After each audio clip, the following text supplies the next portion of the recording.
خواب جو ہے نا، خواب اس کی تعبیریں ہوتی ہیں.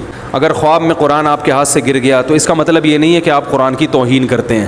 ایک آدمی نے مجھے کہا میں نے خواب میں دیکھا کہ میں نبی صلی اللہ علیہ وسلم کو دفن کر رہا ہوں.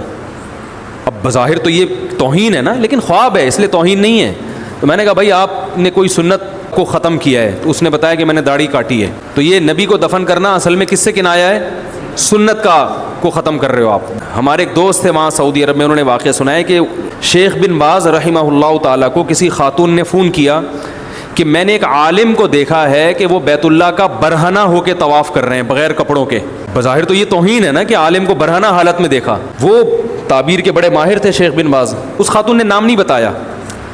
انہوں نے اس خاتون کو کہا کہ مجھے جو تعبیر سمجھ میں آتی ہے وہ یہ کہ یہ عالم جنتی ہیں، اس خواب میں جنتی کی بشارت دی گئی ہے. تو اس خاتون نے پھر نام بتایا کہ میں نے آپ کو دیکھا ہے.